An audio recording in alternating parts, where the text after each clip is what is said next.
5:51 on this Thursday morning. Sun's coming up, hitting the Rampart Range, lighting up the mountains right now. And that's the view from Bourbon Brothers Southern Kitchen, looking over the Air Force Academy. It is 66 degrees. There's really no wind out there of note.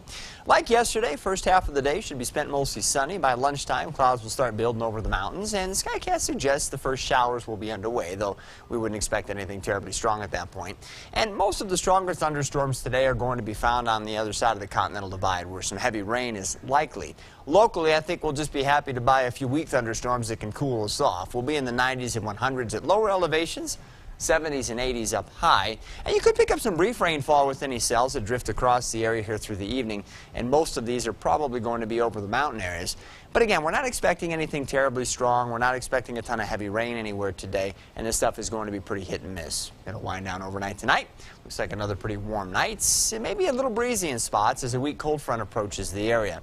That's going to knock our temperatures back just a few degrees tomorrow. I think more than that, it'll bring some low-level moisture back into the area. So the storms that do develop at about a 30% coverage will be more capable rainmakers tomorrow, and that trend should last through the weekend. So while the storms are going to be hit and miss at about a 30 to 40% coverage, the stronger ones that do develop could produce heavy rain, and so we'll be tracking the potential for some flash flooding on the burn scars, and that may be true into next week too. Highs generally in the 80s in Colorado Springs until maybe next Wednesday.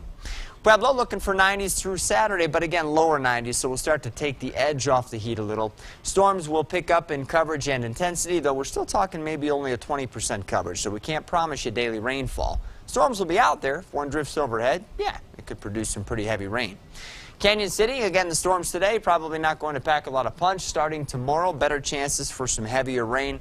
It looks like we'll make a jump in both the coverage and intensity of storms as we head into the weekend. Highs will be in the 80s, lows generally in the 60s. Mountain areas will continue to have the best coverage of thunderstorms throughout the period, and like the rest of us, the trend here will be for some heavier rain over the next several days. Not so much today, but afterwards. And then we should keep it going off and on into early next week. And of course, keeping an eye on those burn skies. Yeah, I'm going to have to every single day. Thanks, Marty. You're welcome.